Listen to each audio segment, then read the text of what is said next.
आ जाओ। सबसे पहले इसमें हम करेंगे what is the meaning of delegation, फिर करेंगे प्रिंसिपल्स ऑफ डेलीगेशन, फिर इंपॉर्टेंस ऑफ बहुत सारा इसके अंदर करने के लिए बहुत कुछ है, लेकिन थोड़ा फास्ट करते हैं ताकि खत्म हो सके। आ जाओ, सबसे लिखो मीनिंग ऑफ डेलीगेशन फटाफट।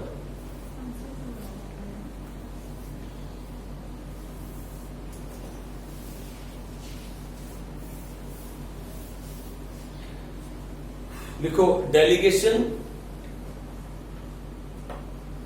Means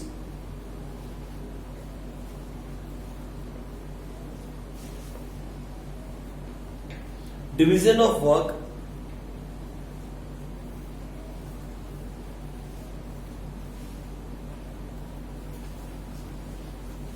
of work and assigning authority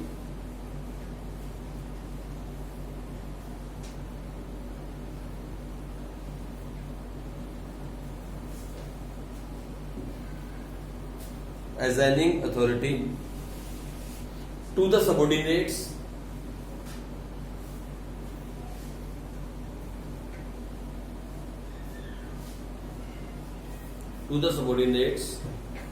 for them to perform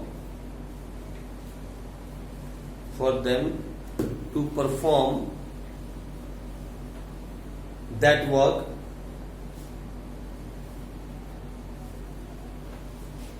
in a useful manner।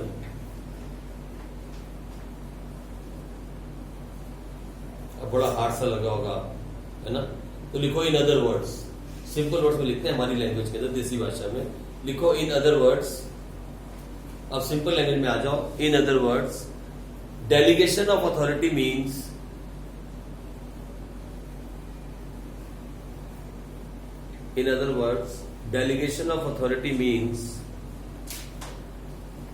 assigning work to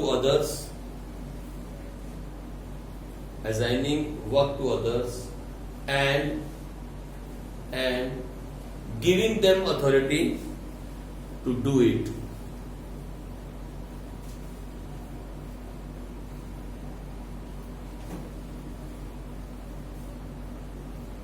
बस सिंपल हो गया, ठीक है जी। यही है मतलब डेलीगेशन ऑफ अथॉरिटी का मतलब दूसरों को काम देना और काम करने के लिए उन्हें ऑथोराइज भी करना, अथॉरिटी भी देना। जैसे मैंने आपको बहुत बड़ा एग्जांपल दिया था डेलीगेशन का। मान लो आपको कह दिया गया that you are a sales manager of a business, आपसे कहा गया this year your target is to sell 1000 phones. मान लो कंपनी फोन बनाती है और आप उसके सेल्स मैनेजर हो। क्या कहा गया आपको? This year the target is to sell 1000 phone. आपने कहा ठीक है जी, वेरी गुड। लेकिन उसके साथ साथ आपको कोई भी अथॉरिटी नहीं दी गई, मतलब you have not been authorised to go out from the office. लो सबसे बड़ी बात, आप कंपनी के सेल्स मैनेजर हो और आपको अथॉरिटी नहीं है कि आप जाके बाहर कस्टमर से मिल सको। अथॉरिटी नहीं, बोलो कंपनी में बैठे बैठे फोन बेच लोगे क्या? तो means that is not a delegation of authority. जब आप किसी को कोई काम दो तो साथ में उसको करने के लिए ऑथराइजेशन भी करो। भाई ऑथराइज्ड है, you want to go out, you can go out. You want to use the company car, you can use the company car. You want to have a lunch with someone, with some customer, okay fine, authorized. अरे कुछ तो authority दो उस बंदे को जिसको delegation of किया है आपने, जिसको काम करने को दिया है, उसको करने के लिए कुछ अथॉरिटी भी दो, नहीं तो वो काम नहीं कर पाएगा। सिर्फ काम दे देने से काम खत्म नहीं होता। उस काम को देने के साथ साथ उसको करने की अथॉरिटी भी देना जरूरी है। That is called delegation of authority. ठीक है जी, सिंपल लैंग्वेज के अंदर। आगे पढ़ते हैं principles of delegation of authority. लिखो प्रिंसिपल्स ऑफ डेलीगेशन।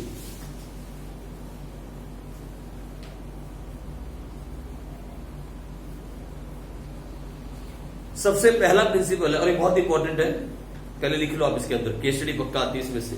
ये छोटे छोटे 3 प्रिंसिपल्स हैं, ज्यादा एक्सप्लेन नहीं करूंगा, लेकिन केस स्टडी इसमें से फंसती है। प्रिंसिपल्स ऑफ डेलीगेशन में केस स्टडी फंसती, लिख लो आप, हिंदी में लिख लो, केस स्टडी पक्का फंसेगी इसके अंदर से। बहुत इंपॉर्टेंट बातें हैं ये। पहला लिखो, first is for effective delegation, पूरा लिखेंगे ऐसे ही, फॉर इफेक्टिव डेलीगेशन the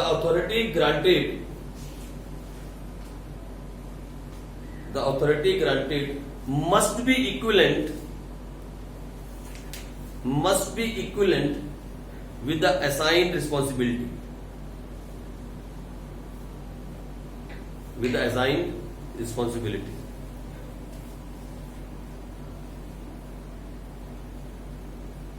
अब सुनो मेरी बात, इधर क्या कहा देखो, वो बोल रहा है कि आपने जैसा किसी को काम दिया उसके इक्विवेलेंट ही उसको ऑथोराइज भी करो। अरे किसी को आपने काम दिया सेल्स मैनेजर को, भैया इस साल तेरे को 10,000 फोन बेचने हैं, तेरा टारगेट पिछले साल कितना था 2,000, अब हमने बढ़ा के 10,000 कर दिया। अरे सुनो, कितना कर दिया 10,000, हो गया डेलीगेशन, रिस्पॉन्सिबिलिटी बढ़ा दी गई, 2,000 से बढ़ के कितनी 10,000। लेकिन सामने उसने मांगा आपसे क्या, अरे मुझे कुछ अथॉरिटी दोगे, हाँ तुझे हमने ऑथराइज कर दिया, if you want to go out from the company you can go out, finish, बस। अरे भाई 2,000 से टारगेट को बढ़ा के 10,000 कर दिया, उसके इक्विवेलेंट ऑथराइज तो करो।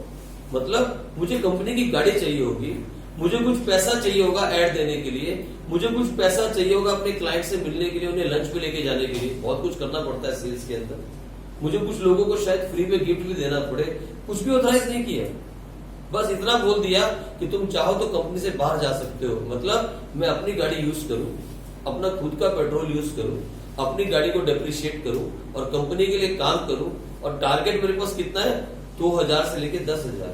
Means you have given me delegation authority, responsibility दे दी है बहुत बड़ी, लेकिन उसके इक्विवेलेंट अथॉरिटी नहीं दी।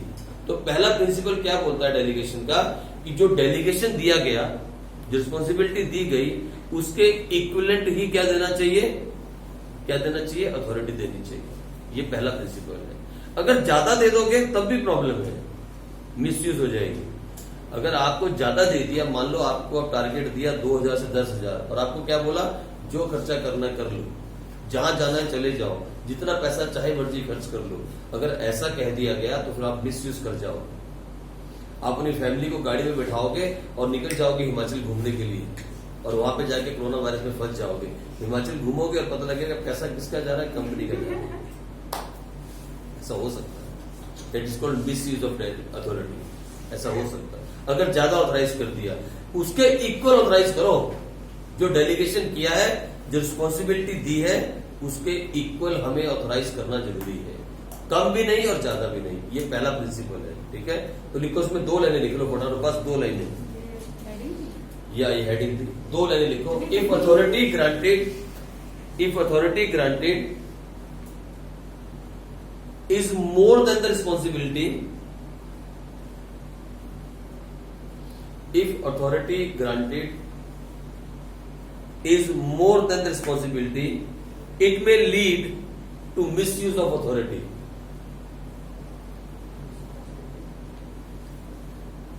It may lead to misuse of authority. And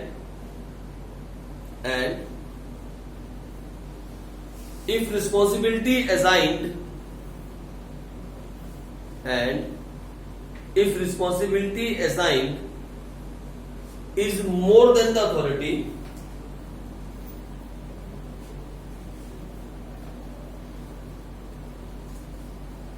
it may make a person ineffective.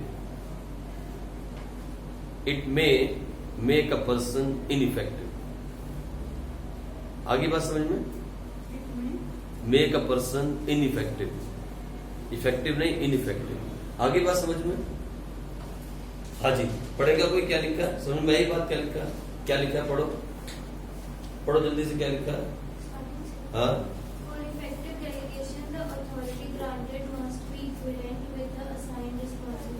If authority granted is more than responsibility, it may lead to misuse of authority, and if responsibility assigned is more than the authority, it may make a person ineffective. ठीक है जी। अब देखो यहाँ पे ये छोटी सी बात है कि ये आपकी अथॉरिटी और ये किसकी एक होनी चाहिए,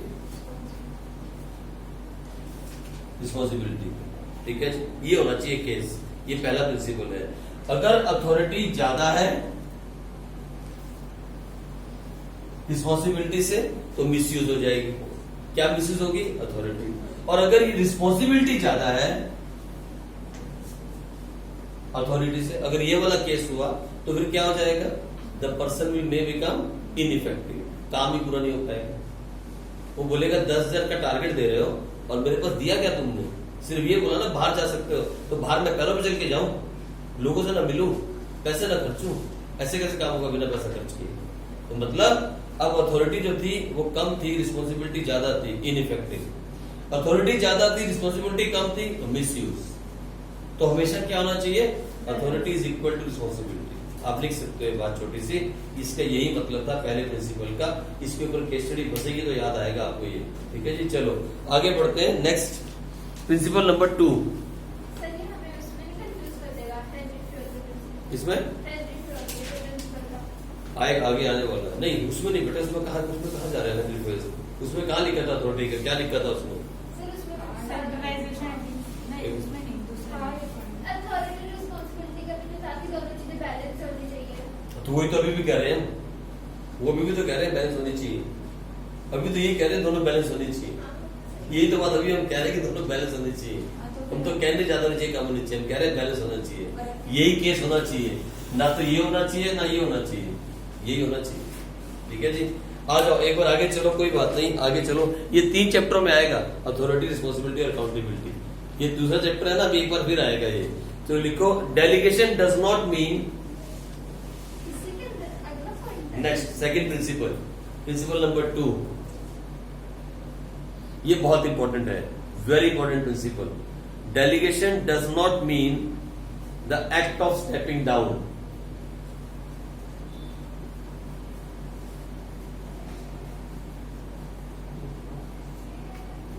Delegation does not mean the act of stepping down, या इसको दूसरे नाम से बुलाते हैं द प्रिंसिपल ऑफ अकाउंटेबिलिटी।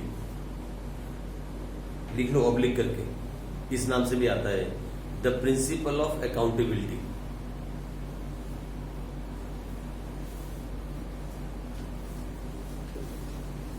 ठीक है जी, अब सुनो मेरी बात, ये क्या है, fine.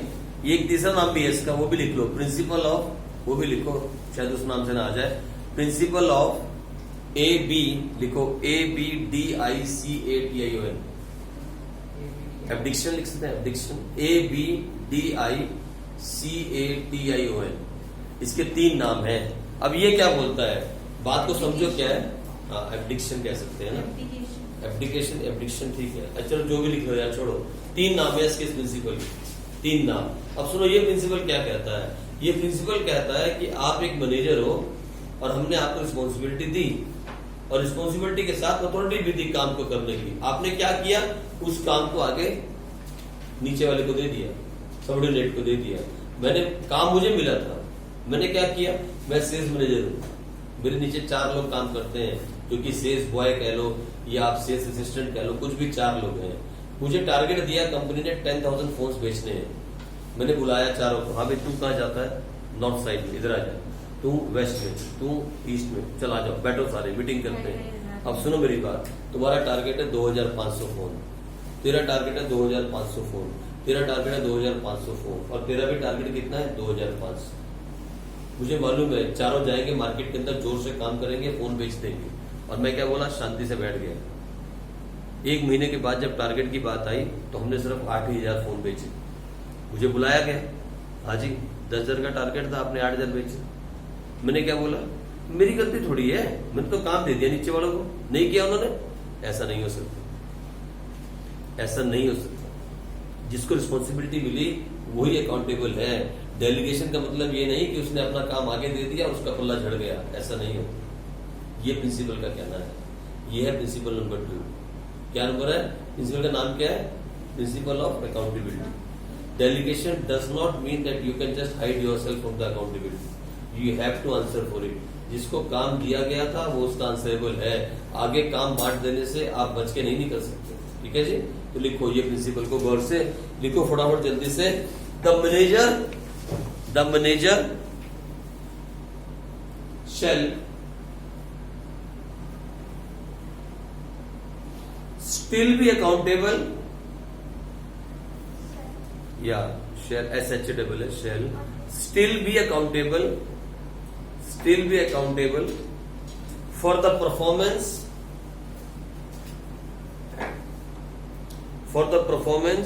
of the assigned task या of the given task.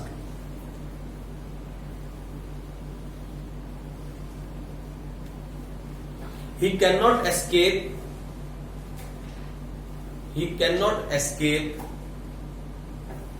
from the responsibility.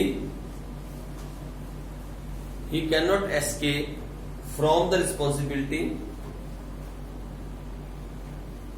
for any mistake on the part of his subordinates. For any mistake on the part of his subordinates.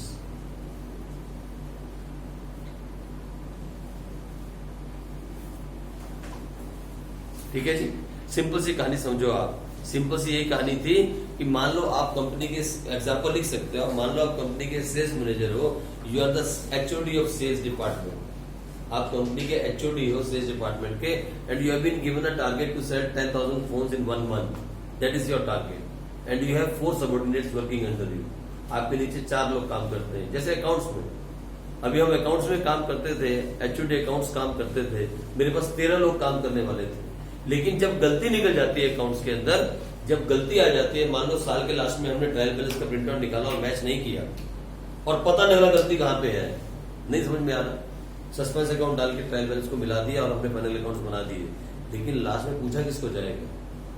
मैं ये नहीं कह सकता जी मैंने क्या किया जी, परचेज की एंट्री वो डाल रहा था, सेल्स की वो डाल रहा था, रिकंसिलिएशन वो कर रहा था, सारा तो मैनेज वो कर रहे थे, मैं तो सिर्फ ऊपर ऊपर देख रहा था, ऐसा कह के बच नहीं सकता हूँ। I am the HOD accounts, I am responsible for it, responsibility मेरी है, मैंने आगे इसको डेलीगेट कर रखा है, तो मैं उनको नहीं फंसा सकता।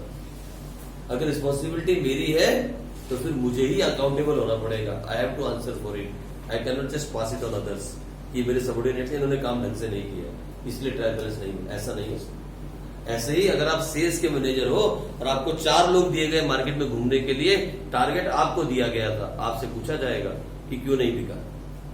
आप ये नहीं कह सकते जी ए ने नहीं बेचा, बी ने ज्यादा बेच दिया, सी ने नहीं बेचा, डी ने ज्यादा बेच दिया, ओवरऑल परफॉर्मेंस नहीं हो पाई, ऐसा नहीं होगा।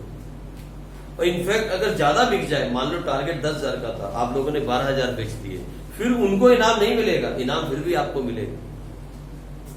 जिन्होंने बेचा होगा उनको कुछ नहीं मिलेगा, आपको इनाम दिया जाएगा, रिवॉर्ड आपको दिया जाएगा। ये आपकी अच्छी है या आपकी इंसानियत होगी कि आप उस रिवॉर्ड को आगे दे दोगे कि हाँ मैंने काम नहीं किया, इसलिए मैं काम करने वाले 4 लोग थे, ये आपका बड़प्पन होगा, लेकिन इनाम आपको दिया जाएगा, because you are the one responsible for it. इसे कहते हैं प्रिंसिपल ऑफ अकाउंटिंग। बात को समझना, रिस्पॉन्सिबिलिटी देने का मतलब होता है जिसको दी गई उससे ही पूछा जाएगा क्वेश्चन, वो आगे डेलीगेट कर दे उससे कोई फर्क नहीं पड़ने वाला। ठीक है जी, this is called principle of accountability. और पक्का पेपर में आता है, पेपर में आने के बहुत चांसेस, 2 नंबर में तो बहुत बार आता है कि एक्सप्लेन करो, explain the principal of accountability. ठीक है जी, आ जाओ आगे लिखो पॉइंट नंबर 3।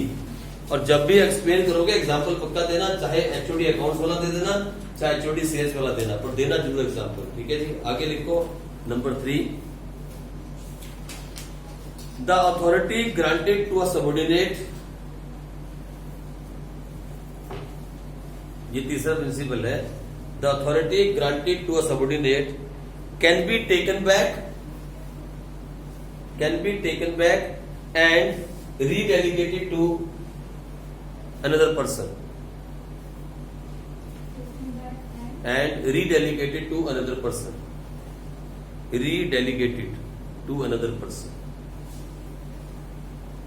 ठीक है जी।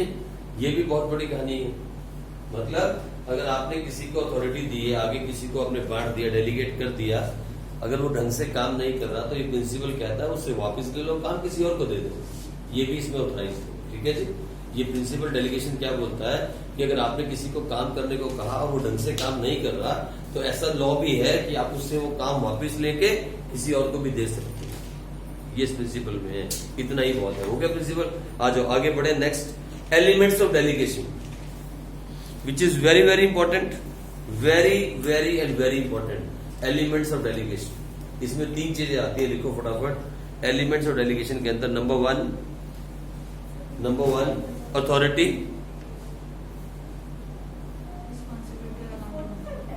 सॉरी नहीं बेटे, टॉपिक चेंज हो गया। एलिमेंट्स ऑफ डेलीगेशन, प्रिंसिपल्स खत्म हो गए। ये नया टॉपिक है elements of delegation.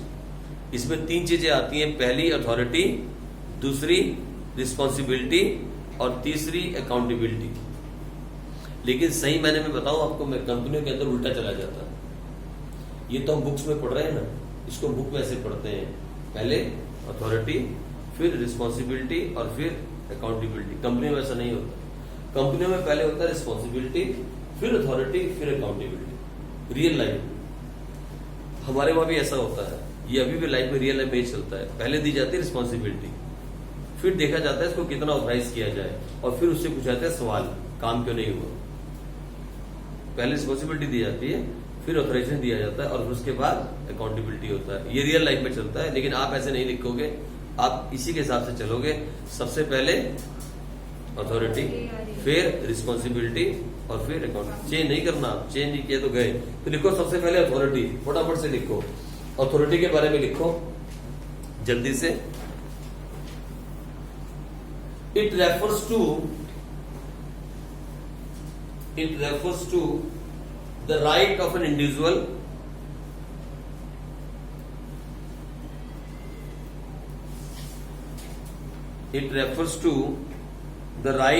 Individual to command his subordinates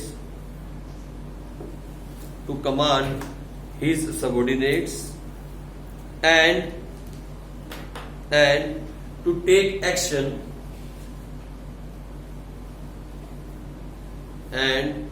take action within the scope of his position.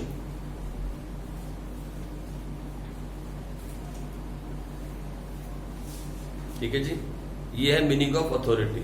मतलब जिसमें आपको ऑथराइज किया जाता है कि आप अपने हिसाब से काम को आगे बांट सकते हो और एक्शन ले सकते हो जो काम ढंग से ना करे उसके ऊपर, to your subordinates. This is called authority. आगे लिखो फटाफट जल्दी से, इसी के अंदर, इसी में लिखो, अथॉरिटी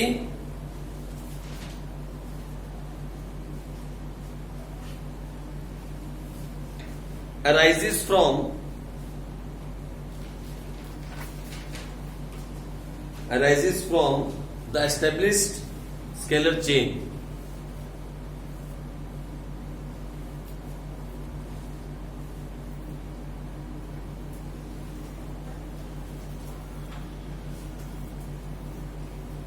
आगे लिखो नंबर 2, इसी में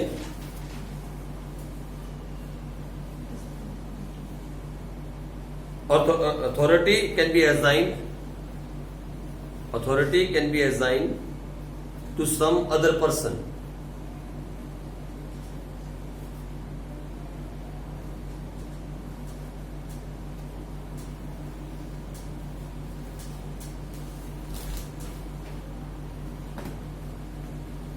तीसरा लिखो, authority is related to the post.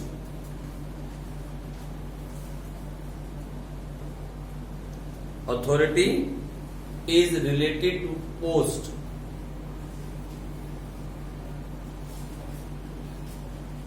With change in post,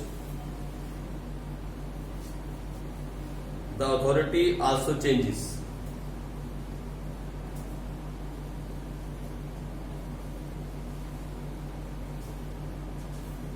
Next लिखो, authority makes implementation of decision possible. Authority makes implementation of decisions possible.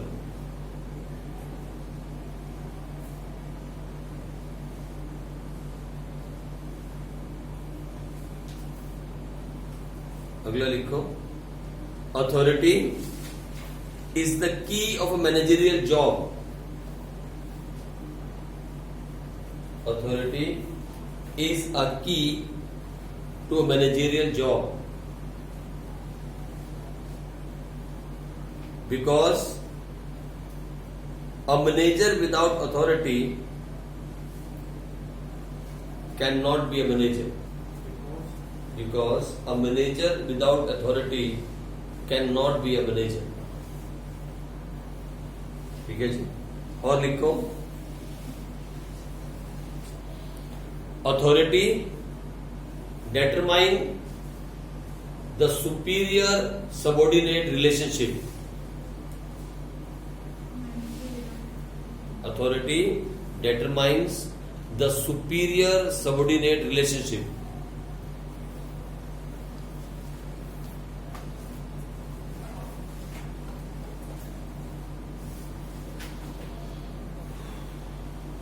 अगला लिखो authority is restricted by law and the rules of the organization. By the law and the rules of the organization. अब जाके definition खत्म हुई authority की, इतना पूछा authority में। अभी और भी बहुत कुछ बाकी है, एक और लिख सकते हो, लिखो authority moves from top to bottom. लिख लो authority moves from top to bottom. और भी लिख सकते हो दो चार बातें, लेकिन बहुत हो गई। कितने पॉइंट हो गए? 8 पॉइंट हो गए। ये सब अथॉरिटी के बारे में लिखा। और भी लिख सकते हो अथॉरिटी के बारे में। बोलो क्या क्या लिखा है? पहला पॉइंट, हाँ पहला पॉइंट क्या है? First point, It refers to the right of an individual to command his subordinates and to take actions within the scope of his position. That is definition of authority. और आगे? Authority rises from the established scalar chain. Yes ठीक है, ये chain मतलब ऊपर से नीचे चलती है, ठीक है। आगे? और Authority can be assigned to some other person. Yes, हम किसी और को अथॉरिटी दे सकते हैं, ठीक है। Very good. आगे? Authority is related to the post. With change in post, the authority also. आज सुनो मेरी बात, ये बहुत बड़ा पॉइंट था। ये रिलेट किससे करती है? पोस्ट से। आज जब कंपनी के अंदर सेल्स मैनेजर हो, आपकी अथॉरिटी डिफरेंट होगी। कल आप अगर जीएम बना दिए गए, अथॉरिटी बढ़ जाएगी। और कल अगर आप सेल्स मैनेजर से घटा के नीचे सेल्स असिस्टेंट बना दिए गए, अथॉरिटी फिर घट जाएगी। So authority relate to the post. Post बढ़ी तो अथॉरिटी बढ़ी, पोस्ट घटी तो अथॉरिटी भी घटी। समझ गए मेरी बात आप? यानी अगर आप कंपनी में सेल्स मैनेजर हो तो आपकी अथॉरिटी डिफरेंट है। अगर कल आपको उठा के बना दिया कंपनी ने जीएम सेल्स, भैया अथॉरिटी बड़ी हो जाएगी क्योंकि पोस्ट बड़ी हो गई। और अगर मान लो आपने अच्छा काम नहीं किया और आपको सेल्स मैनेजर से डिमोट कर दिया गया नीचे की तरफ और बना दिया गया असिस्टेंट सेल्स मैनेजर, तो अथॉरिटी घट जाएगी। यानी पोस्ट चेंज हुई नहीं और अथॉरिटी भी चेंज हुई। अगला point, Authority makes implementation of decisions possible. Yes मतलब आप डिसीजन ले सकते हो because you are authorized to take decisions. आगे? Authority is the key to managerial job because a manager without authority cannot be a can not manager. Be a manager, है ना। मतलब एक सैनिक बिना गन के और एक मैनेजर बिना अथॉरिटी के यूजलेस है, दोनों के दोनों का कोई काम नहीं। हाँ तीसरा? आगे? Authority determines the superior subordinate relationship. Yes पता लगता है कौन सुपीरियर है और कौन सबऑर्डिनेट्स है बिकॉज ऑफ द अथॉरिटी, है ना। आपके पास अथॉरिटी है तो आप सुपीरियर हो, जो नीचे जो काम कर रहा है वो कौन है? सबऑर्डिनेट्स है। आगे? Authority is restricted by law and the rules of the organization. जैसे कंपनी में लॉ होगा या कंपनी के रूल्स होंगे उसके हिसाब से ऑथराइज किया जाएगा। और Authority moves from top to bottom. ऊपर से नीचे को चलती है, ठीक है जी। ये सारे के सारे अथॉरिटी के पॉइंट हैं। These are 8 points of authority, authority के बारे में सारे के सारे, ठीक है जी। आओ आगे चले, नेक्स्ट टॉपिक है हमारे पास। अगला टॉपिक है अथॉरिटी के बाद रिस्पॉन्सिबिलिटी। रिस्पॉन्सिबिलिटी खत्म कर लो, इसका हो जाएगा एलिमेंट्स खत्म, टाइम है। लिखो रिस्पॉन्सिबिलिटी फटाफट जल्दी से। इट रेफर्स टू, रिस्पॉन्सिबिलिटी क्या होती है? लिखो it refers to, it refers to the obligation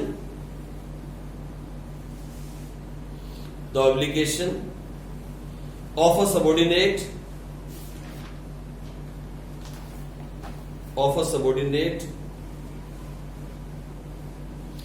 to properly perform the assigned duty.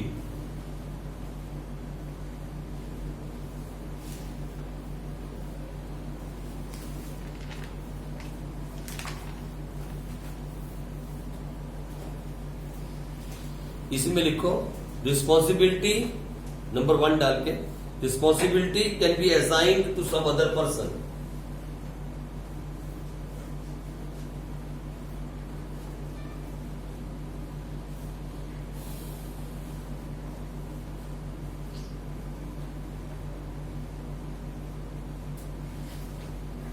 But cannot be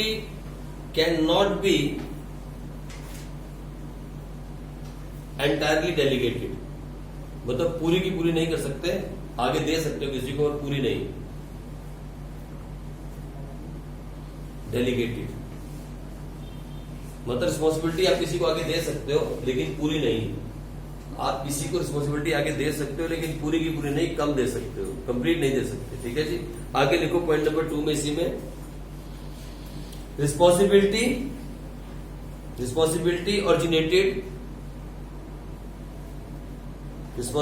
originated because of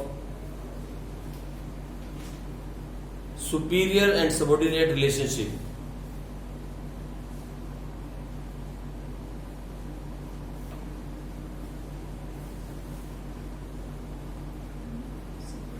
And subordinate relationship. फिर लिखो responsibility flow upward from bottom to top.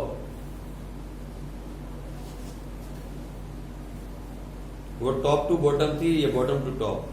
ठीक है जी. From bottom to top flow upwards.